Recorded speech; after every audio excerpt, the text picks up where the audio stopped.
Es algún momento de la década de 1940. Un técnico médico llamado Nata Ishibashi está de guardia en una instalación de investigación secreta a las afueras de Harbin, en el norte de China. Aunque la instalación está oficialmente clasificada como parte del Centro de Prevención de Enfermedades y Purificación de Agua, lo que ocurre aquí es en realidad mucho, mucho más oscuro, marcado para siempre en la historia como la Unidad 731, un evento lleno de horror y experimentación humana absolutamente más allá de la comprensión moral. Mientras Ishibashi hace sus rondas por los pasillos estrechos y mal iluminados de la instalación, el aire está cargado con un olor que nunca podrá olvidar. Una mezcla de desinfectante químico, enfermedad y algo más profundo, más terrible, el olor del sufrimiento humano. Los pasillos resuenan con sonidos que se filtran a través de las puertas de acero. Gemidos ahogados, ocasionalmente gritos que se cortan abruptamente, el zumbido constante de los incineradores que funcionan día y noche. Ishibashi ha aprendido a caminar con la cabeza baja, a no hacer preguntas, a cumplir con sus tareas y no pensar demasiado en lo que significa todo esto. Pero esta noche, algo diferente sucede. Ishibashi es detenido por dos prisioneras que le suplican ayuda. Una joven china de 21 años y una ucraniana de 19 años se acercan a la puerta de su celda. Sus rostros están demacrados, los ojos hundidos por la desnutrición y el miedo. Le piden a Ishibashi si podría prestarles un espejo. Sus voces son apenas susurros, frágiles como vidrio roto. Explican que desde que fueron encarceladas dentro de la unidad, no han tenido la oportunidad de ver sus propios rostros. Y quieren saber si todavía podrían reconocerse a sí mismas después de las semanas de desnutrición, enfermedad, violencia y miedo. Es una petición dolorosamente humana de individuos que a Ishibashi se le ha enseñado a ver como simples sujetos para pruebas médicas. De hecho, en los registros oficiales de la unidad, cada prisionero en el campamento es referido como maruta, la palabra japonesa para un tronco de madera. Este eufemismo llega incluso tan lejos como llamar al alojamiento de las chicas la cabaña de troncos. Y en cuanto a las chicas mismas, son conocidas individualmente solo por un número de 3 dígitos. Sus nombres les fueron arrebatados en el momento en que entraron. Piensa en eso por un momento. El acto de quitarle el nombre a alguien no es solo administrativo. Es el primer paso en un proceso de deshumanización sistemática. Sin un nombre eres más fácil de olvidar. Sin un nombre, los perpetradores pueden convencerse a sí mismos de que no estás realmente vivo de la misma manera que ellos. Pero aquí están ambas, una de China, una de Ucrania. Dos mujeres jóvenes que hace solo meses probablemente tenían sueños, familias, amigos, planes para el futuro. Ambas determinadas a recordarse de su propia identidad, arriesgando la tortura más inimaginable posible solo para realizar ese acto muy humano de mirarse el propio rostro en el espejo antes de morir. Piensa en la última vez que te miraste al espejo hoy. Probablemente fue un acto tan automático que ni siquiera lo recuerdas. Quizás esta mañana, preparándote para el día. Quizás revisando tu apariencia antes de una reunión. Un gesto tan mundano, tan ordinario, que ni siquiera lo consideramos un privilegio. Para estas jóvenes, ese simple ritual humano había sido robado. Y en su petición de un espejo hay algo más profundo que la vanidad o la curiosidad. Es un acto de resistencia, es decir, todavía existo, todavía tengo una identidad, todavía soy humana, sin importar qué número me hayas asignado. Conmovido por esta petición, Ishibashi toma una decisión que podría costarle la vida. Da a las chicas un espejo, que tiene que introducir meticulosamente a través de un agujero en la puerta de la celda. Y con buena razón. Le han dicho que cualquiera que muestre bondad a los sujetos sería brutalmente castigado. Y para ahora ha visto suficiente brutalidad de primera mano para creerlo. Ishibashi se aleja de la celda, su corazón latiendo con fuerza. Ha violado las reglas. Ha tratado a los prisioneros como seres humanos por un breve momento. Si es descubierto, podría convertirse él mismo en un sujeto de experimentación. Ha visto que eso sucede antes. Un empleado que cae enfermo, que comete un error, que muestra demasiada compasión, de repente reclasificado de personal a material experimental. No sabemos qué vieron las chicas en su reflejo. ¿Se reconocieron a sí mismas? ¿Vieron a las personas que solían ser, o vieron lo que semanas de horror habían hecho de ellas? ¿Encontraron consuelo en ese momento, o solo desesperación? Estas preguntas permanecerán sin respuesta para siempre. Pero sabemos qué sucedió después, porque 40 años más tarde, en 1981, este mismo Nata Ishibashi daría testimonio público ante un tribunal de crímenes de guerra en Tokio. 4 décadas de silencio, finalmente roto. Imagina cargar ese peso durante 40 años. La memoria de rostros que ya no existen, de voces que fueron silenciadas, de un momento de bondad que no pudo salvar a nadie. Para usar sus palabras exactas, les di ese espejo, pero no pude salvarlas. Murieron horriblemente como tantos otros. Todavía recuerdo sus voces. Más tarde, Ishibashi descubriría exactamente cómo habían perecido las chicas cuando escuchó por casualidad a colegas discutiendo un experimento médico en el que habían cortado a las 2 chicas mientras aún estaban vivas, una ucraniana y una china. Ishibashi dijo al tribunal: «Más tarde, me enteré de que ambas habían sido viviseccionadas. Fueron usadas para experimentos y murieron en la mesa de operaciones. Fueron una de al menos 400.000 personas que murieron como resultado de lo que sucedió aquí. 400.000. Permíteme que ese número se asiente por un momento. Eso es más que la población de muchas ciudades. Eso es generaciones enteras borradas. Eso es un océano de sufrimiento tan vasto que apenas podemos comenzar a comprenderlo. Esta es la historia de la Unidad 731. Y advertencia justa, este capítulo de apertura es la parte más edificante de lo que cubriremos hoy. Aunque es absolutamente trágico y horrible, hay al menos cierto sentido de humanidad compartida y compasión en el testimonio de Ishibashi. Él aparece como un hombre atrapado en un sistema roto, que actúa con bondad donde puede, incluso si no puede, cambiar la historia más amplia. Y luego, finalmente, rompe el silencio en un tribunal con honestidad y responsabilidad. El resto del video no será así. Todo va cuesta abajo desde aquí. Y lo digo en serio. Si eres aprensivo o sensible, aléjate, no te culparé. Estoy haciendo este video por demanda popular de mis suscriptores y había tratado intencionalmente de mantener este tema a distancia hasta ahora. Siempre supe un poco sobre la Unidad 731. Sabía que era malo. No sabía que era así de malo. Parte de la investigación para este video me movió hasta las lágrimas, pero realmente sucedió. Y como las chicas que solo querían verse en el espejo, nos debemos a nosotros mismos mirar nuestro pasado directamente a la cara y traer algo de redención a las víctimas que merecen que su historia sea contada. Verás, he cubierto temas oscuros antes en este canal.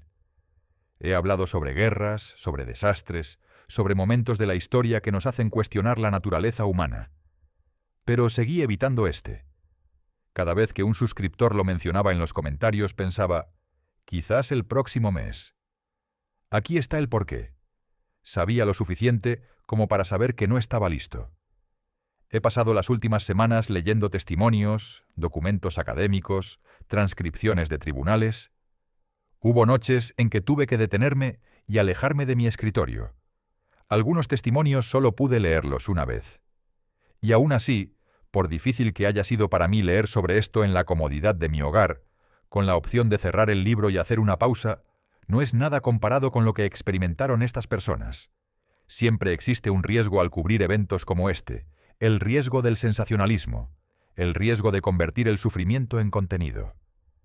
Pero hay un riesgo mayor en el silencio, el riesgo de que estas víctimas sean olvidadas 2 veces. Una vez cuando murieron y otra vez cuando nos negamos a reconocer lo que les sucedió. Antes de continuar, quiero que te preguntes por qué hiciste clic en este video. No es un juicio, es una reflexión. Comprender nuestras propias motivaciones para consumir historia oscura es parte de procesarla responsablemente. ¿Es morbosa curiosidad? ¿Es un deseo de aprender de la historia? ¿Es la creencia de que el conocimiento ¿nos puede proteger de repetir estos errores? Todas estas son razones válidas, pero vale la pena conocerlas. Aquí está lo que vamos a cubrir. Primero, cómo llegó a existir esta instalación, porque no sucedió en el vacío. Hubo decisiones políticas, contexto histórico, individuos específicos que lo hicieron posible. Segundo, qué sucedió realmente dentro, y prometo honrar a estas víctimas al no rehuir la verdad.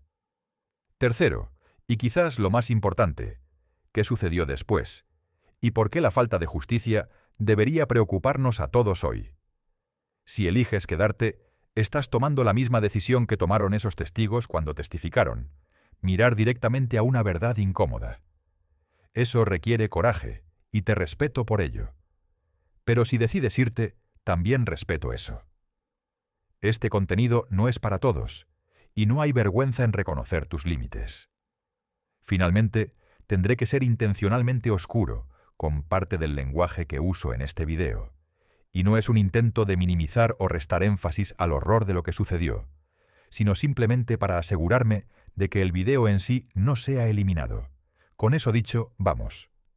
El 17 de junio de 1925, las naciones del mundo se reunieron para firmar algo llamado el Protocolo de Ginebra, un acuerdo entre estados de que nunca más usarían armas químicas o biológicas entre sí. Solo una década antes, Europa había sido destrozada por el punto muerto de la Primera Guerra Mundial, que vio el primer uso masivo de agentes químicos en el campo de batalla. Hasta 1 millón de bajas de la Primera Guerra Mundial fueron resultado de estos gases venenosos, y dado que por su naturaleza eran armas indiscriminadas, muchos de los afectados fueron civiles. Pero para comprender completamente la importancia del Protocolo de Ginebra, necesitamos retroceder a esos campos de batalla de la Primera Guerra Mundial y entender exactamente qué llevó a las naciones a prohibir estas armas. Es el 22 de abril de 1915. La Segunda Batalla de Ypres está en curso en Bélgica. Las tropas aliadas, principalmente francesas y canadienses, están atrincheradas frente a las líneas alemanas. Es un día como cualquier otro en esta guerra interminable. Barro, ratas, el sonido constante de la artillería en la distancia. Y entonces, alrededor de las 5 de la tarde, los soldados notan algo extraño. Una nube de color amarillo-verde se arrastra a través de tierra de nadie hacia sus trincheras. Al principio, algunos piensan que es una pantalla de humo, una táctica para ocultar un ataque de infantería. Pero a medida que la nube se acerca, el olor los golpea. Picante, sofocante, como cloro concentrado mezclado con pimienta. Y entonces comienza el pánico. Los soldados en las trincheras delanteras de repente comienzan a ahogarse, agarrándose la garganta, cayendo al suelo. Algunos intentan trepar fuera de las trincheras, solo para colapsar. Otros huyen en terror, extendiendo el pánico a lo largo de toda la línea. Lo que los alemanes habían liberado era cloro gaseoso, 168 toneladas de él, desde 6.000 cilindros. Era la primera vez que se usaba gas venenoso a gran escala en la guerra. Y fue devastador. Los efectos fueron inmediatos y horribles. El gas reacciona con la humedad en los pulmones, formando ácido clorhídrico. Las víctimas literalmente se ahogan, mientras sus propios pulmones se llenan de fluido. Algunos mueren en minutos. Otros sufren durante horas o días, ahogándose lentamente mientras la sangre y la espuma llenan sus bocas. Aproximadamente 5.000 soldados murieron en ese primer ataque. Otros 10.000 quedaron heridos, muchos con daño pulmonar permanente que los perseguiría por el resto de sus vidas. Y esto fue solo el comienzo. Una vez que se cruzó esa línea, no había vuelta atrás. Ambos bandos comenzaron a desarrollar y desplegar armas químicas cada vez más letales. El cloro fue solo el primero. Pronto vino el fosgeno, que era aún más mortal pero más difícil de detectar. Luego el gas mostaza, que no solo atacaba los pulmones, sino que también quemaba la piel, causando ampollas terribles por todo el cuerpo. Las víctimas del gas mostaza a menudo quedaban ciegas, su piel se desprendía en láminas, y si sobrevivían, llevaban las cicatrices por el resto de sus vidas. Para 1918, Aproximadamente 1 de cada 3 granadas de mano contenía un agente químico. Esto no era un arma marginal o experimental. Se había convertido en una parte central del arsenal militar, y el recuento de víctimas era asombroso. De los aproximadamente 1,3 millones de bajas por gas en la Primera Guerra Mundial, alrededor de 100.000 fueron fatales. Pero el número de heridos, aquellos que sobrevivieron pero quedaron permanentemente dañados, fue mucho mayor.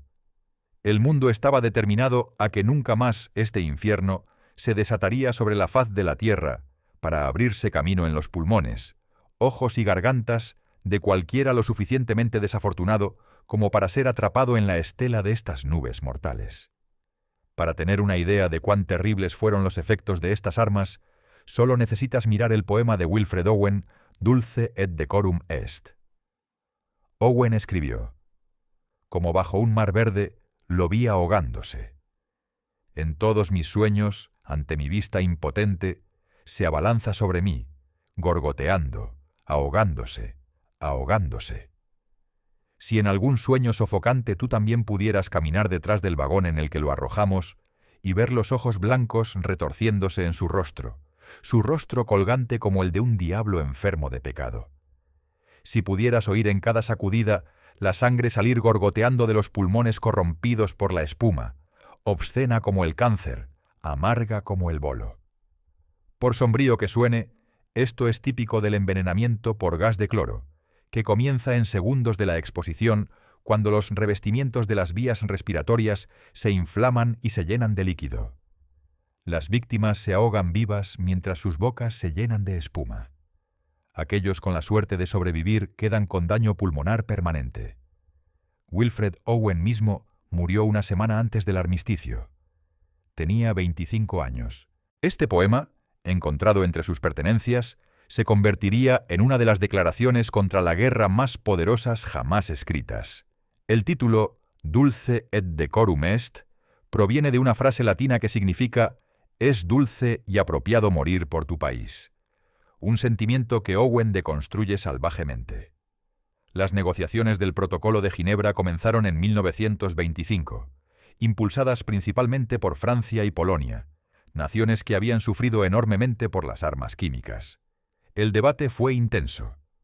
Algunas naciones argumentaron que las armas químicas no eran peores que ser destrozado por metralla o quemado vivo por fuego de artillería. Otros señalaron que las armas químicas eran indiscriminadas, que mataban civiles tan fácilmente como soldados, que eran imposibles de controlar una vez liberadas. El protocolo final prohibía el uso de armas químicas y biológicas en la guerra. Pero, y esto es crucial, no prohibía su producción o almacenamiento. Esta laguna resultaría catastrófica. Las naciones podían continuar desarrollando estas armas, acumulándolas, preparándose para usarlas, siempre y cuando prometieran públicamente no hacerlo. Era un sistema basado enteramente en la confianza y la verificación internacional, ninguna de las cuales resultó ser confiable. Piensa en esto. Hoy tenemos tratados similares sobre armas nucleares, armas de IA, guerra cibernética. El desafío es siempre el mismo. ¿Cómo verificas el cumplimiento? ¿Cómo evitas los programas secretos?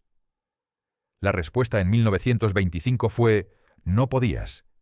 Y esa falla crearía las condiciones para que surgiera la Unidad 731. Pero mientras todo este horror se desarrollaba en Europa, el ejército japonés observaba de cerca y estudiaba la carnicería en las trincheras. Concluyeron que las armas químicas iban a ser una parte integral de cualquier guerra futura.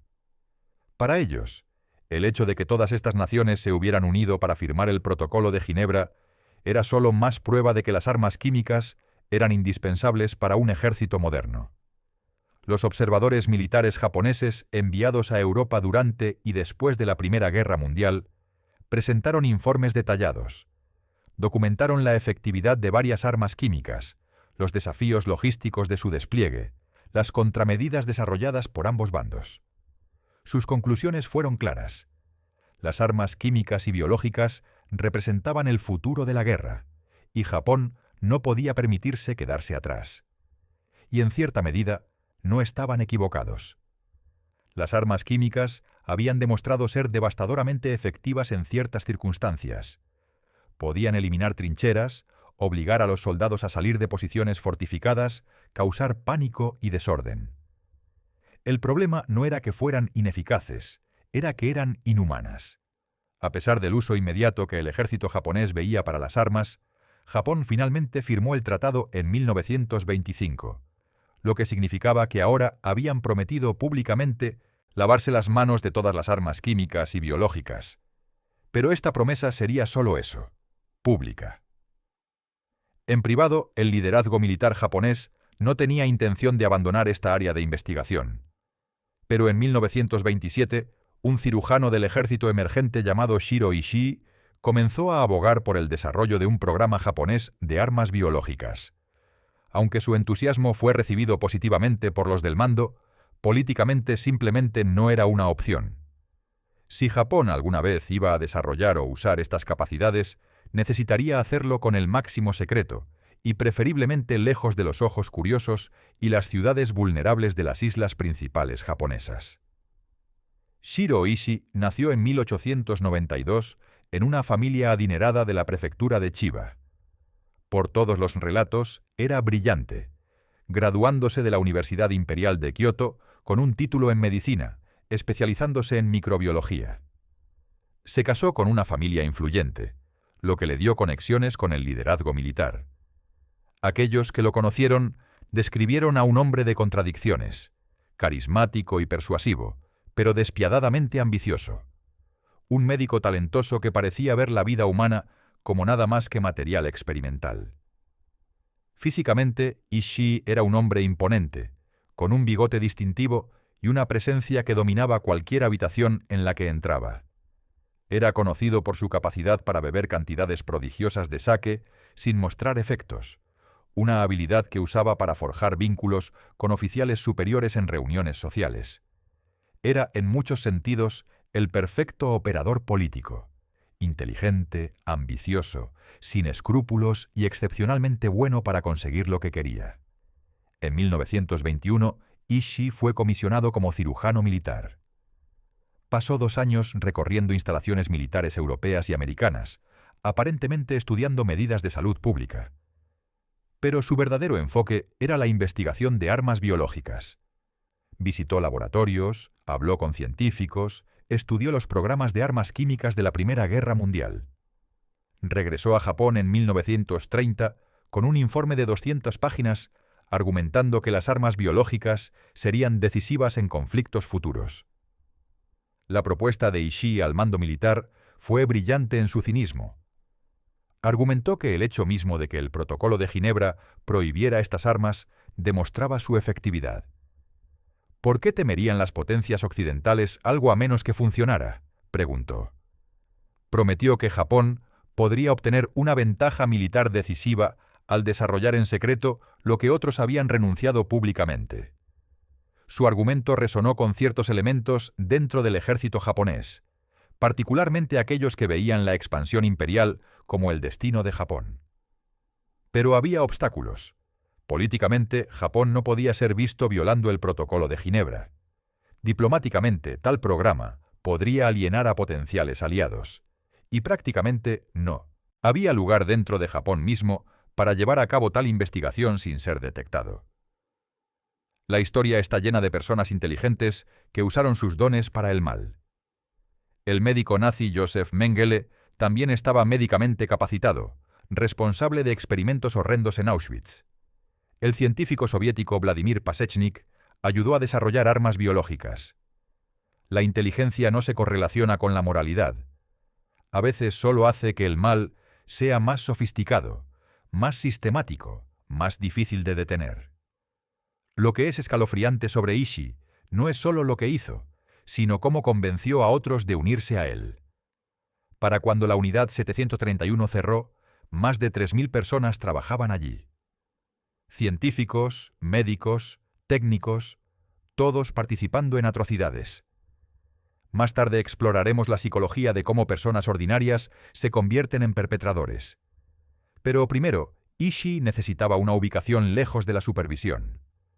Podrías estar preguntándote, ¿Cómo un médico, alguien que hace un juramento de no hacer daño, termina dirigiendo una instalación de tortura? La respuesta es incómoda, paso a paso. Nadie se despierta un día y decide convertirse en un monstruo. Es un proceso gradual de deshumanización, racionalización y apoyo institucional. Ishii comenzó viendo a ciertas personas como menos humanas: prisioneros, combatientes enemigos, poblaciones conquistadas. Una vez cruzada esa barrera mental, cada paso subsiguiente se volvió más fácil. Y con el respaldo institucional del ejército japonés, con recursos, con autoridad, la transformación de médico a criminal de guerra se completó. Piensa en alguien que conozcas que sea carismático e inteligente. Ahora imagina si esa persona no tuviera restricciones morales y se le diera autoridad ilimitada sobre sujetos humanos. Ese es Shiro Ishii. Pero afortunadamente para Ishii, el ejército imperial japonés invadió Manchuria el 18 de septiembre de 1931. Y en solo 5 meses, Japón tendría esta enorme región del noreste de China firmemente bajo su control. El 18 de septiembre de 1931, oficiales militares japoneses organizaron una operación de bandera falsa, bombardeando una sección del ferrocarril cerca de Mukden y culpando a disidentes chinos. Esta crisis fabricada le dio a Japón el pretexto para invadir. El mundo más tarde reconocería esto por lo que fue: agresión desnuda. Pero en 1931, Japón se presentó con éxito como respondiendo a la provocación. La invasión fue rápida y brutal. El ejército de Manchuria, leal al señor de la guerra Zhang Zueliang, estaba superado en armas y organización. En cuestión de semanas, las principales ciudades cayeron ante el control japonés. En febrero de 1932, Japón había establecido el estado títere de Manchukuo, instalando al último emperador de China, Puyi, como jefe de estado nominal, mientras que el verdadero poder permanecía con los militares japoneses. Manchuria era rica en recursos: carbón, hierro y tierra agrícola. Pero para Ishii ofrecía algo aún más valioso: distancia de observadores internacionales, una población conquistada que el ejército de Japón no veía como completamente humana, y un gobierno en Tokio dispuesto a hacer la vista gorda mientras se entregaran resultados. No solo significaba que había una oportunidad de realizar experimentos en relativo secreto, sino también lejos de cualquier centro de población importante en casa. Y además de eso, ahora había una abundancia de ese recurso más crucial para la experimentación: sujetos de prueba. En 1932, Ishii y un equipo de investigadores hicieron el viaje a Songma, aproximadamente 100 kilómetros al sur de Harbin. Imagina el viaje en tren. Estos científicos sabiendo que estaban a punto de cruzar una frontera moral que nunca podría ser revertida. ¿Alguno de ellos tuvo dudas? ¿Alguno se negó y se quedó atrás? Puede que nunca lo sepamos. Pero lo que sí sabemos es que todos los que hicieron ese viaje se convirtieron en parte de uno de los crímenes más horrendos de la historia. En 1932, Ishii y otros científicos destacados fueron enviados a Manchuria, donde podrían hacer su trabajo en una nueva instalación basada en una prisión en la fortaleza de Songma. La prisión en Songma fue reacondicionada para los propósitos de Ishii. Las celdas fueron modificadas para evitar escapes y permitir la observación. Se instaló equipo: autoclaves para esterilización, microscopios para examinar muestras, incubadoras para cultivar bacterias. Se establecieron protocolos de seguridad, aunque no para proteger a los prisioneros, sino para asegurar que los agentes patógenos no escaparan e infectaran al personal. Desde fuera parecía cualquier otra instalación militar. Dentro era una casa de horrores. Con una afluencia de nuevos sujetos de prueba en forma de disidentes políticos, criminales comunes y aquellos que resistían la ocupación japonesa, los investigadores no perdieron tiempo en ponerse a trabajar. Los primeros prisioneros incluían combatientes de la resistencia china, bandidos capturados, disidentes políticos y civiles ordinarios acusados de crímenes. Algunos eran genuinamente criminales. Muchos simplemente estaban en el lugar equivocado en el momento equivocado. Todos fueron condenados sin juicio a convertirse en material experimental. Testimonios posteriores revelan que también se usaron prisioneros coreanos, rusos y mongoles. Sus edades variaban desde niños hasta ancianos. Ninguno tuvo elección, ninguno tuvo juicio, ninguno tuvo oportunidad de defensa. Simplemente desaparecieron en el sistema, reclasificados de seres humanos a recursos experimentales. Una vez que los prisioneros fueron etiquetados como saludables, los experimentos comenzarían. Las personas eran infectadas intencionalmente con la peste bubónica o drenadas de sangre a intervalos regulares para ver cuánto tiempo durarían, y luego viviseccionadas, a menudo mientras aún estaban vivas y sin anestesia, para que el personal de investigación pudiera examinar el cuerpo y observar el estado de las entrañas en cada etapa de una infección o enfermedad. Los estudios de peste comenzaron casi inmediatamente. A los prisioneros se les diría que estaban recibiendo vacunas, una cruel ironía, y luego se les inyectaba la bacteria Yersinia pestis. Los investigadores documentaban cuidadosamente la progresión.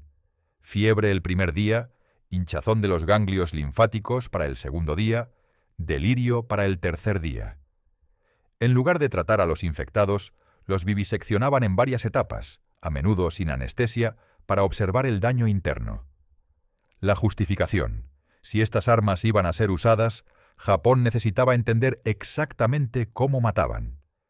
Esta lógica fría, calculadora, transformaba el asesinato en investigación y la tortura en procedimiento. Sin embargo, lo que la fortaleza de Jongma pudo haber tenido en horror, carecía de seguridad. En 1934 hubo una fuga de prisión. Un grupo de prisioneros logró dominar a un guardia y romper el perímetro de la instalación.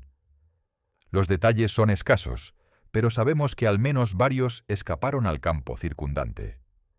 Para Ishii, esta fue una violación de seguridad catastrófica. No porque temiera por las vidas de los fugitivos, la evidencia sugiere que se enviaron equipos para cazarlos, sino porque podrían revelar lo que estaba sucediendo. En un sistema totalitario, el mayor crimen no es cometer atrocidades, es dejar que la gente se entere de ellas. En 1935, una explosión sacudió la instalación. Si fue sabotaje o accidente permanece poco claro.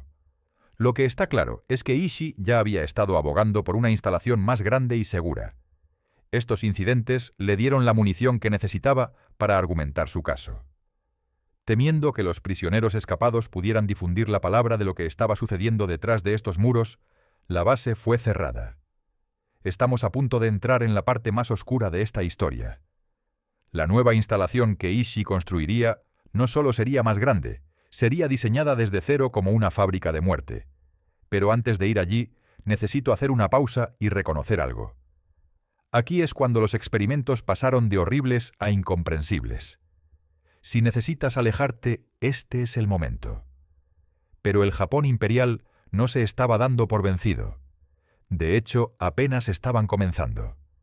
Se construyó una instalación completamente nueva, mucho más grande, y esta vez alrededor de 25 kilómetros al sur de Harbin, permitiendo prisioneros adicionales y seguridad adicional. El nuevo complejo de la Unidad 731 cubría 6 kilómetros cuadrados. Contenía más de 150 edificios, incluidos laboratorios, instalaciones de prueba de animales, crematorios, barracas para el personal e incluso comodidades como una piscina y un cine para el personal. Desde arriba parecía una pequeña ciudad. Desde dentro era el infierno en la Sim, tierra. El complejo estaba dividido en secciones. El bloque RO para experimentación humana, edificios para la producción de agentes biológicos, áreas para pruebas con animales y oficinas administrativas. La arquitectura misma estaba diseñada para el secreto. Corredores sin ventanas, habitaciones insonorizadas, un crematorio que funcionaba las 24 horas del día, los 7 días de la semana, para deshacerse de la evidencia. En su apogeo, más de 3.000 personas trabajaban en la Unidad 731. Esto incluía aproximadamente 300 investigadores, muchos con títulos médicos avanzados de universidades prestigiosas. El personal de apoyo incluía guardias, técnicos, conductores, cocineros, trabajadores de mantenimiento, toda una comunidad construida alrededor de la atrocidad a escala industrial. La mayoría eran japoneses, pero la instalación también empleaba a algunos colaboradores de Manchukuo, el estado títere que Japón estableció en Manchuria. Tenían familias en la zona. Sus hijos iban a la escuela en el complejo. Por las noches, el personal veía películas, nadaba en la piscina, socializaba, y durante el día torturaban y asesinaban a seres humanos. ¿Y quién mejor para liderar este nuevo centro de investigación que el entusiasta de las armas biológicas Shiro Ishii, que recientemente había disfrutado de una promoción a cirujano mayor del ejército después de sus 3 años de trabajo diligente en la base de Chongma? Para 1936, Ishii había recibido una promoción a cirujano mayor del ejército, equivalente a un general de división. Ahora tenía autoridad y presupuesto sustanciales. Sus superiores en Tokio estaban complacidos con sus resultados iniciales y le dieron esencialmente carta blanca. Esta autonomía resultaría catastrófica. Sin supervisión significativa, Ishii se transformó de investigador a sádico, y la instalación siguió su ejemplo. Es en esta etapa que las cosas van de mal a peor. Y recuerda, este tormento continuaría durante 9 años. 9 años de horror ininterrumpido, de septiembre de 1936 hasta agosto de 1945. La mayoría de los prisioneros que sufrieron en la Unidad 731 habrían sido enviados allí más o menos arbitrariamente, la mayoría de los cuales eran civiles chinos bajo ocupación o prisioneros de guerra, que se rindieron mientras resistían la invasión japonesa.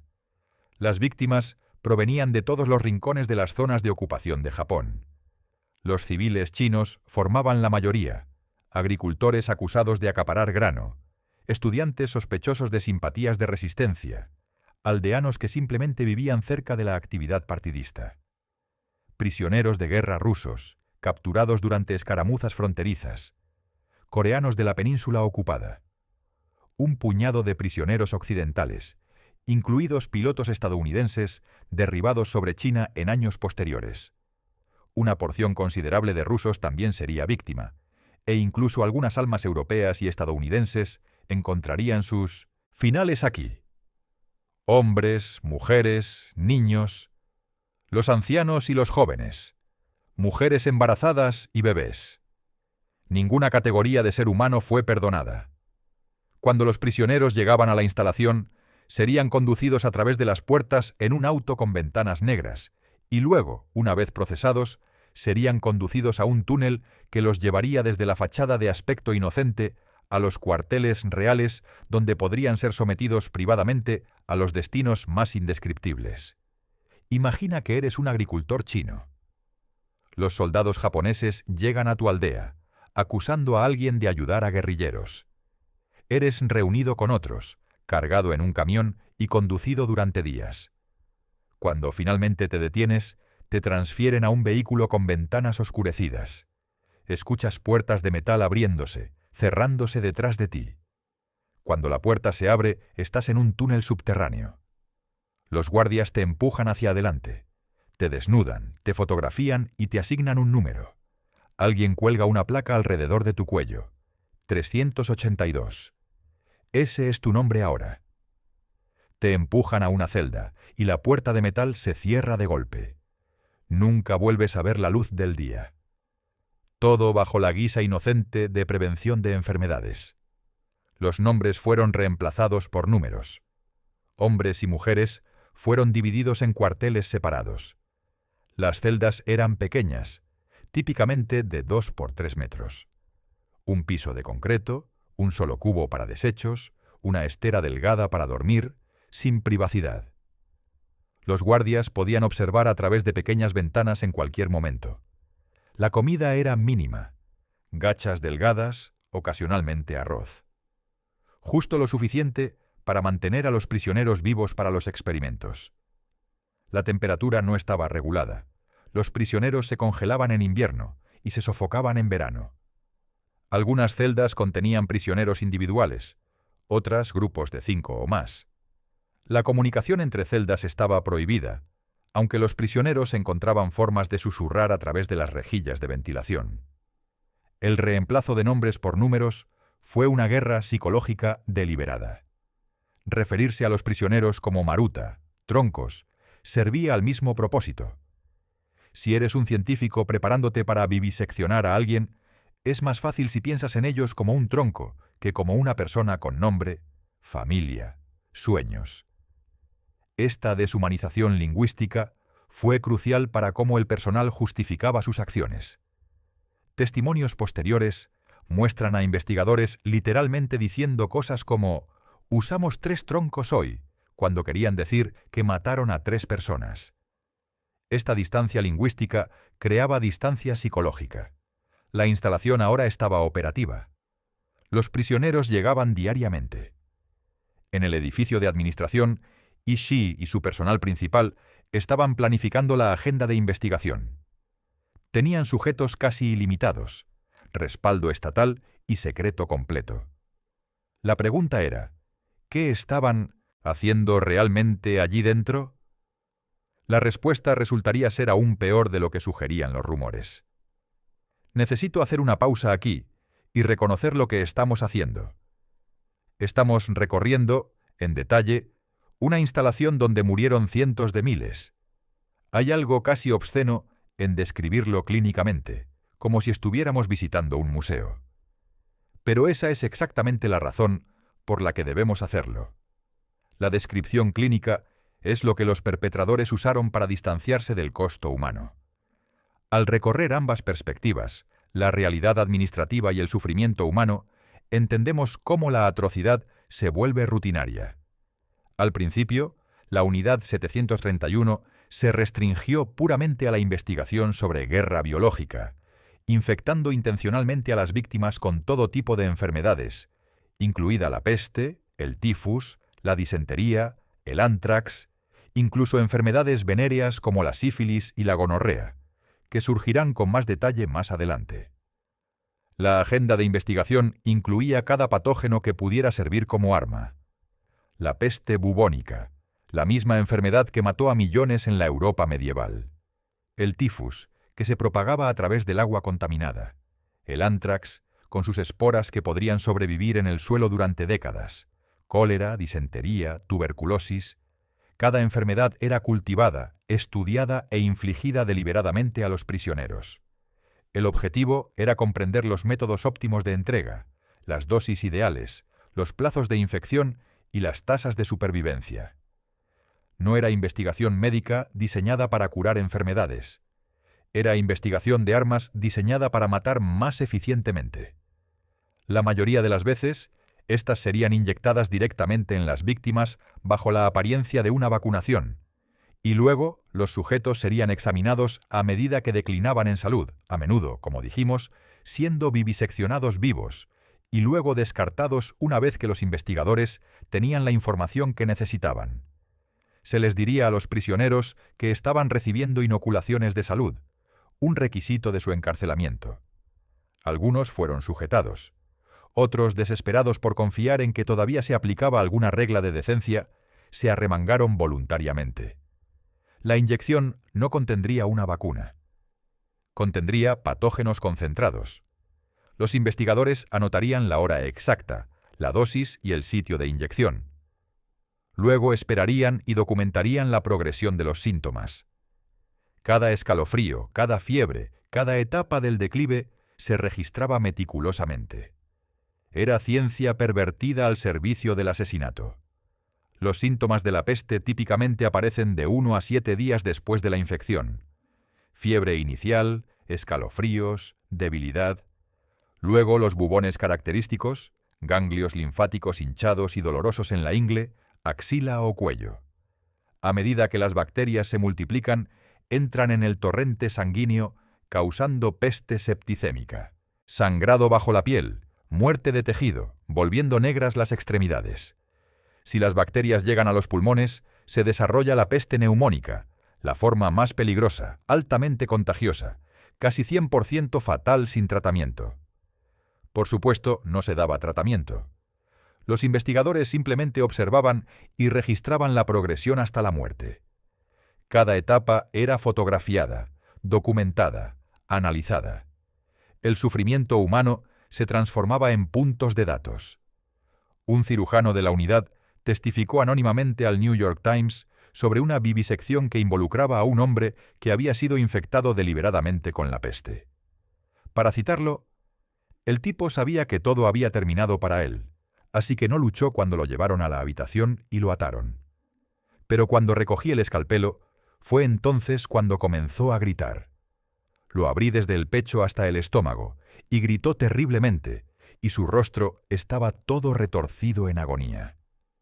Hizo este sonido inimaginable. Estaba gritando tan horriblemente, pero luego finalmente se detuvo. Todo esto era un día de trabajo para los cirujanos, pero realmente me dejó una impresión porque fue mi primera vez. El cirujano que testificó al New York Times continuó su relato. Fue mi primera vez, pero no sería la última. Después de un tiempo, aprendes a ignorar los gritos. Te enfocas en los órganos, las muestras de tejido, los datos. Así es como los sobrevives psicológicamente. Dejas de verlos como humanos. Pero tarde en la noche, solo, los gritos vuelven. Siempre vuelven. Este testimonio, dado décadas más tarde, revela la fractura psicológica requerida para participar en tales actos. Incluso los perpetradores llevan trauma, aunque de un orden completamente diferente al de sus víctimas. ¿Por qué sin anestesia? Antiguos miembros del personal dieron varias justificaciones más tarde. Primero, afirmaron que la anestesia contaminaría los resultados al afectar los procesos biológicos. Segundo, los pacientes sedados no podían describir sus síntomas. Tercero, y más honestamente, algunos admitieron que simplemente no pensaban que fuera necesario para personas que ya veían como condenadas. Esta última razón es la más reveladora. Una vez que has decidido que alguien va a morir de todos modos, se vuelve más fácil racionalizar cualquier sufrimiento en el camino. Es una pendiente resbaladiza moral, donde cada paso hacia la crueldad hace que el siguiente paso sea más fácil. Las rutas de infección se variaban deliberadamente. Inyección directa en venas o músculos.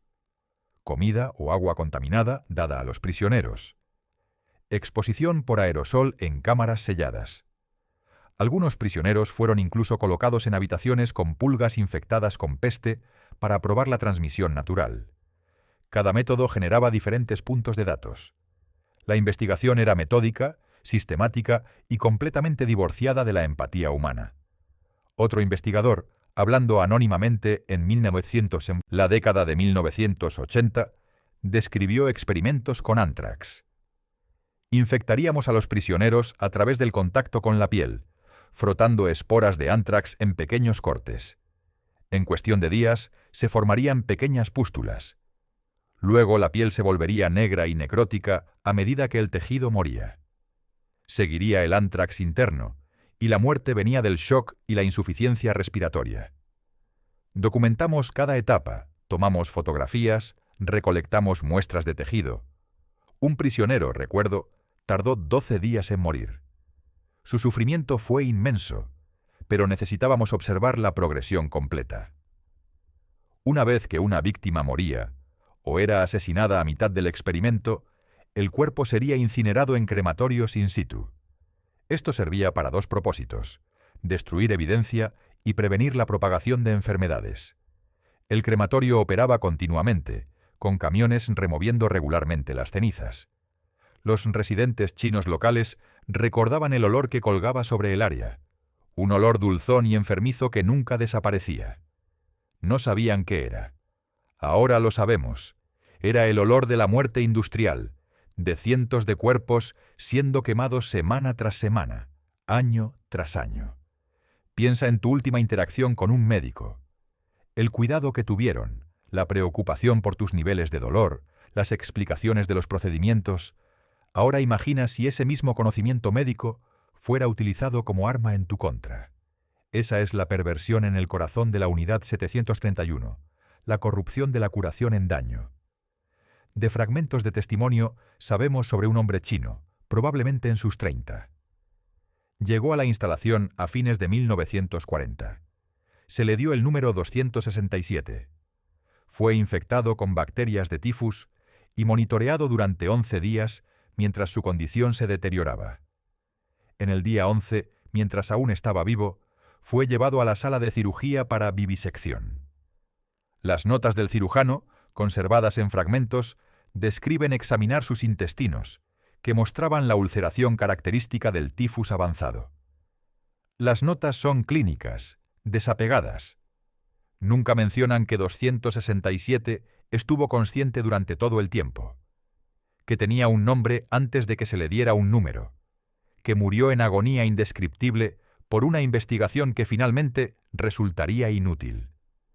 Tan horríficos como eran estos experimentos biológicos, representaban al menos un barniz de propósito científico, por retorcido que fuera. Pero la naturaleza humana siendo lo que es, los investigadores de la Unidad 731 no se detendrían allí. Pronto, los experimentos se expandirían más allá de las armas biológicas a territorios que no tenían justificación alguna, más allá de la curiosidad sádica. Ahí es donde nos dirigimos ahora. Tan horrible como todo esto es, no tomaría mucho tiempo antes de que Ishii y el otro personal de la instalación comenzaran a ir más allá de su investigación oficialmente sancionada y se movieran a otras áreas de Minabacinta, investigación. Esta expansión representa un punto de inflexión crucial. Inicialmente, la Unidad 731 tenía un mandato específico: desarrollar armas biológicas para uso militar. Por brutal que fuera, había una justificación estratégica. Pero para finales de la década de 1930, ese mandato había sido completamente abandonado en favor de lo que solo puede describirse como crueldad impulsada por la curiosidad. Esto es lo que sucede cuando le das a la gente poder absoluto sobre otros sin supervisión, sin marco moral y sin consecuencias. Los experimentos hicieron metástasis más allá de cualquier propósito militar concebible. Las pruebas de armas convencionales se convirtieron en una parte básica de la investigación, con prisioneros siendo dispuestos en anillos concéntricos alrededor de una granada viva para ver a qué distancia la explosión sería letal, qué causaría una herida grave o qué sería sobrevivible.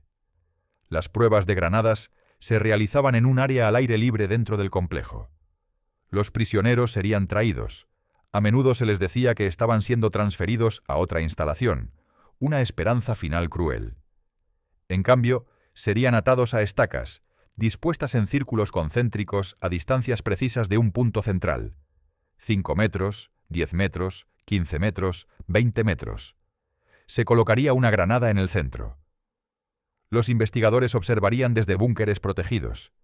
La detonación ocurriría sin advertencia. Los más cercanos serían asesinados instantáneamente por la explosión o la metralla. A distancias medias, los prisioneros sufrirían lesiones catastróficas: extremidades cercenadas, abdómenes desgarrados, rostros destruidos.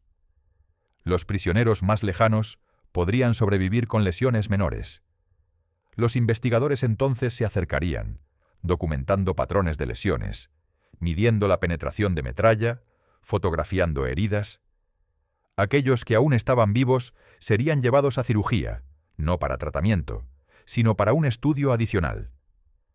Aquellos que sobrevivieron con heridas graves serían entonces tratados para que el personal médico pudiera perfeccionar su medicina de campo de batalla y crear nuevas técnicas para tratar extremidades voladas, órganos perforados con metralla o piel quemada hasta quedar crujiente. La justificación oficial para las pruebas de armas era mejorar la medicina de campo de batalla para los soldados japoneses. Al comprender exactamente qué daño infligían varias armas, los médicos podrían prepararse mejor para tratar a las tropas heridas. Este razonamiento proporcionaba un delgado barniz de legitimidad. Pero varios hechos socavan esta justificación. Primero, la medicina militar japonesa podría haber aprendido de la experiencia de combate existente sin torturar prisioneros. Segundo, muchas de las técnicas quirúrgicas desarrolladas en realidad no se implementaron en hospitales de campo, sugiriendo que la investigación no estaba genuinamente destinada al uso práctico. Tercero, y más condenatorio, los experimentos rápidamente se movieron más allá de cualquier cosa relevante para la medicina de campo de batalla. Se realizarían experimentos similares también con lanzallamas, bombas químicas, alineando prisioneros uno detrás del otro y disparándoles directamente con pistolas o rifles para medir la penetración de balas, y otras 100 crueldades que dejaré a tu imaginación. Las pruebas de lanzallamas fueron particularmente horríficas. Los prisioneros serían expuestos a llamas a distancias y duraciones variables. Los investigadores documentaban la gravedad de las quemaduras, el tiempo hasta la incapacitación y las tasas de supervivencia.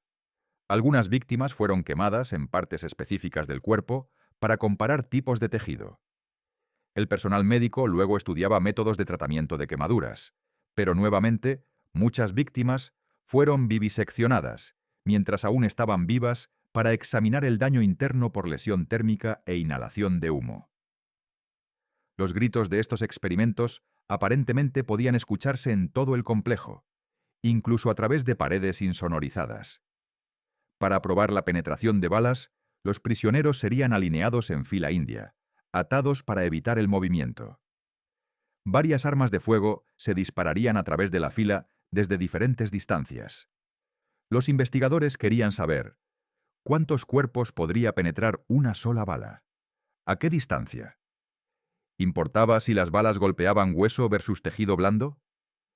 Después de cada prueba, los cuerpos serían examinados para rastrear la trayectoria de la bala. Esto no proporcionaba información militar útil.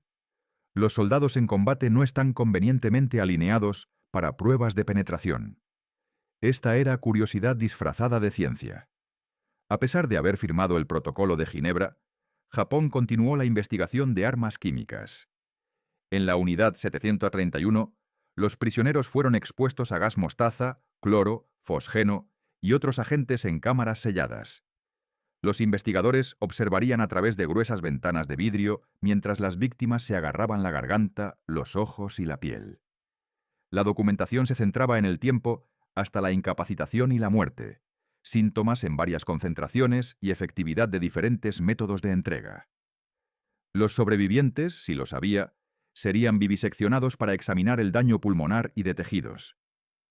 Estos experimentos confirmaron lo que la Primera Guerra Mundial ya había demostrado. Las armas químicas causan sufrimiento y muerte horribles. La investigación era completamente redundante. La experimentación quirúrgica fue mucho más allá del estudio de heridas de guerra. Las extremidades eran amputadas y reatachadas incorrectamente. Brazos unidos a piernas, manos hacia atrás, no para ningún propósito médico, sino aparentemente para ver si era posible. Los órganos eran removidos y reposicionados. En un caso, documentado, se removió un estómago y los intestinos se conectaron directamente al esófago, condenando a la víctima a una muerte lenta por inanición a pesar de comer. No se usó anestesia. Las víctimas experimentaron cada momento de estos procedimientos. ¿Qué justificación posible podría haber? Ninguna. Esta era tortura dada el más delgado barniz de investigación médica. El profesor Nakagawa Yanzo, citado anteriormente, elaboró en su testimonio. Los jóvenes investigadores competían para ver quién podía realizar la cirugía más inusual. Se convirtió en una forma de entretenimiento para ellos. Bromeaban sobre ello durante la cena, describiendo los experimentos del día como deportistas discutiendo un juego. La desconexión de la empatía humana era total. Participé en esto. No tengo excusa. Estos experimentos son paralelos a los realizados por médicos nazis como Josef Mengele en Auschwitz. Ambos representan la corrupción de la medicina en un instrumento de tortura. Sin embargo, la Unidad 731 fue más grande en escala, más larga en duración y resultó en muchas más muertes. Mientras que los experimentos médicos nazis son ampliamente conocidos en Occidente, la Unidad 731 sigue siendo relativamente oscura, en parte debido al encubrimiento que discutiremos más adelante. Ambos casos nos obligan a confrontar una verdad incómoda. El conocimiento médico y la decencia humana no están correlacionados. La educación no previene el mal. A veces solo hace que el mal sea más sofisticado. Si te sientes entumecido en este punto, esa es una respuesta protectora natural. Nuestros cerebros solo pueden procesar tanto horror antes de que se establezca la fatiga emocional.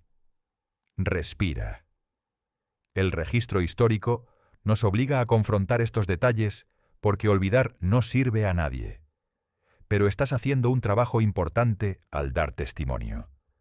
Tan terrible como fue la prueba de armas, lo peor aún estaba por venir, porque una vez que los investigadores habían agotado las justificaciones cuasi científicas, comenzaron a experimentar con la población que las sociedades históricamente han considerado más merecedora de protección: mujeres y niños.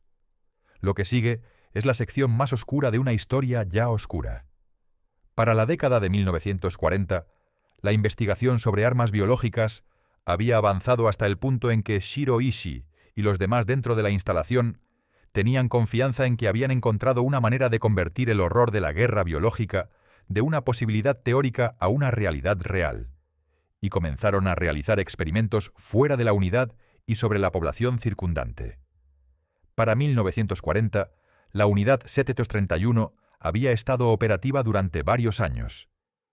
Ishii y su equipo creían que habían perfeccionado varias armas biológicas listas para el despliegue. El liderazgo militar japonés, atascado en China y enfrentando la posibilidad de una guerra más amplia, estaba interesado en cualquier ventaja. Las armas biológicas ofrecían la promesa de desmoralizar a las poblaciones enemigas, interrumpir las líneas de suministro y atar recursos sin gastar activos militares convencionales. En 1940 se dio aprobación para pruebas de campo, no contra objetivos militares, sino contra poblaciones civiles. Esta decisión transformó la Unidad 731 de una instalación de investigación criminal en un instrumento de genocidio. Una prueba de campo particularmente renombrada fue el ataque a Changde en 1941, que llevó a aproximadamente 10.000 bajas y 1.700 muertes por cólera. En noviembre de 1941, la ciudad de Changde, en la provincia de Hunan, se convirtió en el objetivo del ataque de guerra biológica más documentado de la Segunda Guerra Mundial. Changde era una ciudad de aproximadamente 50.000 personas, estratégicamente ubicada pero sin instalaciones militares significativas. El 4 de noviembre, aviones japoneses volaron sobre la ciudad en la madrugada. En lugar de lanzar bombas convencionales, liberaron contenedores de cerámica que se rompieron al impactar, liberando miles de pulgas infectadas con peste. Los residentes inicialmente no entendieron qué estaba sucediendo. Algunos pensaron que era papel o escombros.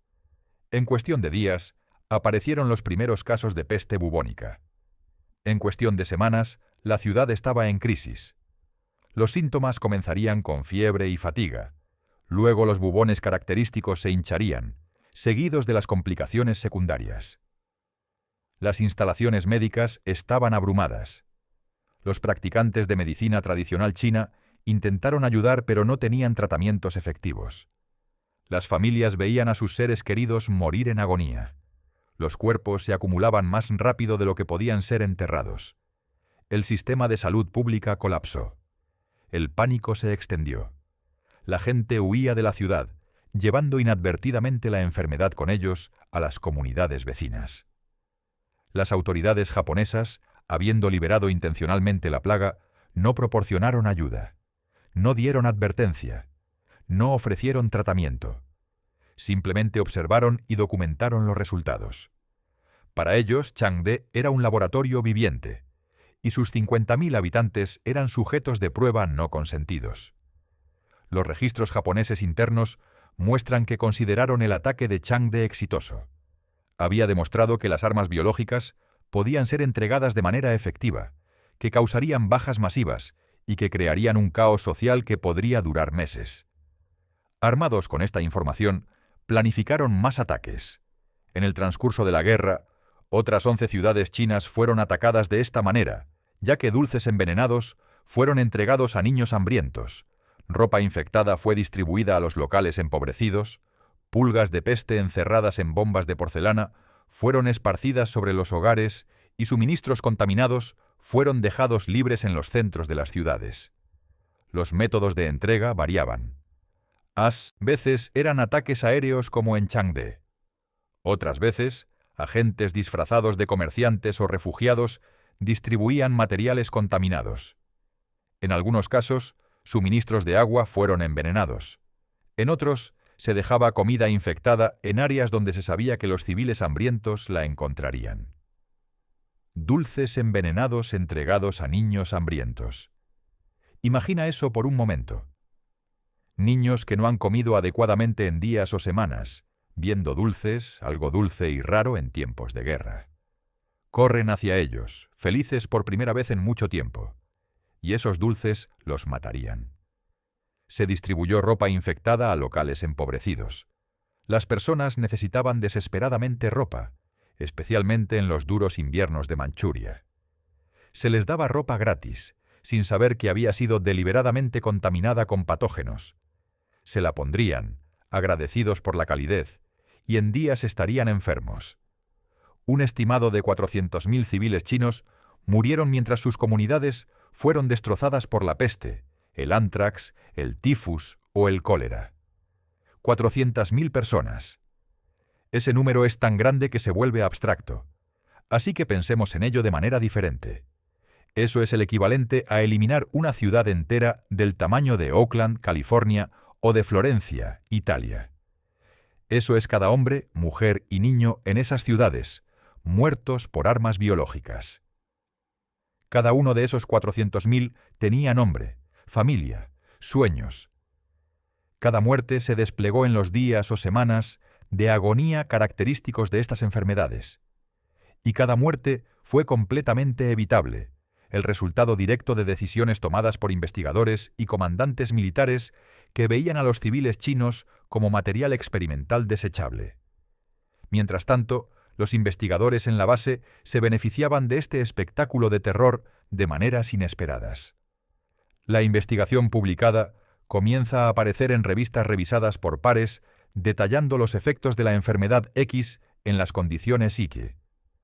Médicos y estudiantes de medicina de todo el mundo consumirían esta monstruosa producción de investigación científica, dolorosamente inconscientes del costo humano detrás de los datos, ya que los investigadores habían publicado sus hallazgos bajo la apariencia de que se había realizado en primates de cola larga o monos manchurianos. Documentos de la Unidad 731, publicados en revistas médicas japonesas y ocasionalmente en publicaciones internacionales, contribuyeron a la investigación sobre enfermedades infecciosas, fisiología y medicina de campo de batalla. Los científicos de todo el mundo citaban estos documentos, sin saber que los datos provenían de experimentos humanos letales. Esto plantea preguntas éticas que la comunidad científica sigue debatiendo. ¿Deberían usarse los datos obtenidos mediante medios no éticos? ¿Usarlos honra a las víctimas dándole significado a su sufrimiento? ¿O los deshonra al beneficiarse de crímenes? No hay respuestas fáciles. Pero mientras las cosas iban bien para el personal de investigación, el tratamiento dentro de la Unidad 731 continuaría empeorando para los reclusos a medida que toda pretensión de investigación científica daba paso a una fascinación macabra y crueldad inhumana. Los reclusos fueron sometidos a amputaciones de extremidades antes de tener las extremidades reinsertadas al revés o en el lado equivocado del cuerpo. En un caso, el torso de alguien fue abierto, se removió el estómago y los intestinos se reinsertaron directamente al esófago. Todo sin anestesia, y todo solo para ver qué sucedería. Otro hombre que daría testimonio de lo que sucedió, esta vez, un profesor de la Universidad de Kioto, llamado Nakagawa Yanzo, dijo lo siguiente: algunos de los experimentos no tenían nada que ver con avanzar la capacidad de guerra bacteriológica o medicina. Existe tal cosa como la curiosidad profesional. ¿Qué pasaría si hiciéramos tal y tal cosa? ¿Qué propósito médico servía realizar y estudiar decapitaciones? Ninguno en absoluto. Eso era solo jugar. Las personas profesionales también les gusta jugar. Este testimonio es quizás el más condenatorio, porque revela la verdad. Mucho de lo que sucedió en la Unidad 731 no tenía ningún propósito científico o militar. Era sadismo disfrazado de investigación. Era tortura racionalizada a través del lenguaje de la ciencia. Para este fin, miles más serían tratados como si fueran meros recursos para ser usados y descartados, con violencia brutal siendo una amenaza constante para cualquiera que tratara de resistirse o evitar ser sujeto de prueba. Y todo el tiempo, la curiosidad mórbida del personal se volvía más y más insaciable. Para el líder de todo esto, Shiro Ishii, el valor de la vida desciende muy por debajo de cualquier cosa que pudiéramos reconocer como humana. El historiador Sheldon Harris nos dice que si Ishii o uno de sus compañeros de trabajo quería hacer investigación sobre el cerebro humano, entonces ordenarían a los guardias que les encontraran una muestra útil. Un prisionero sería sacado de su celda. Los guardias lo sujetarían mientras otro guardia abriría la cabeza de la víctima con un hacha. Su cerebro sería extraído, enviado al patólogo y luego al crematorio para el desecho habitual. Podría pasar todo el día hablando de cada historia de horror individual que he encontrado y todavía no agotaríamos la lista. Es así de malo.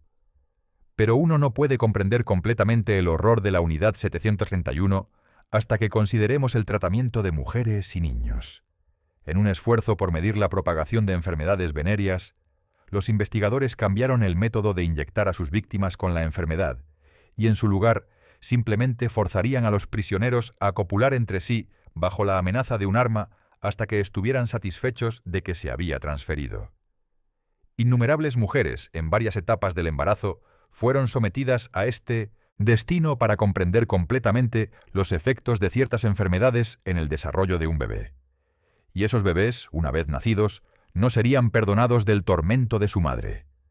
Mujeres embarazadas fueron deliberadamente infectadas con sífilis, gonorrea y otras enfermedades para estudiar la transmisión de madre a hijo.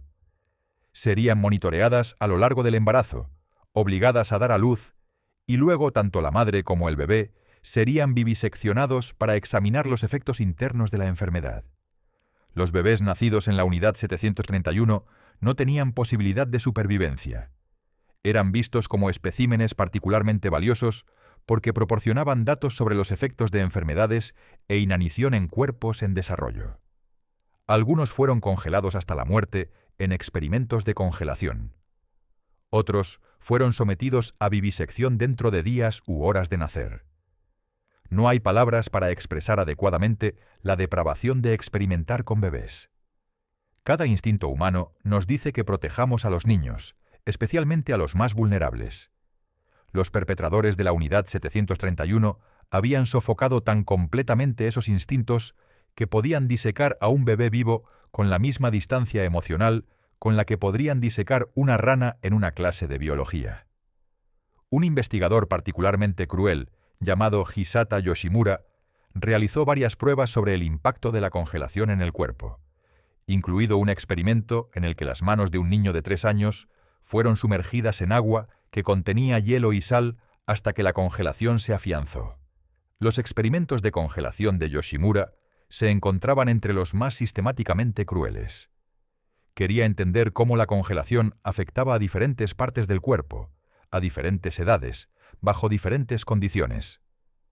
Así que, metodológicamente, experimentó con decenas, posiblemente cientos de víctimas. En los fríos inviernos de Manchuria, donde las temperaturas podían caer muy por debajo del punto de congelación, se obligaba a los prisioneros a pararse afuera durante horas con extremidades expuestas. Se les rociaría periódicamente con agua para acelerar la congelación. Yoshimura y sus asistentes observarían, tomar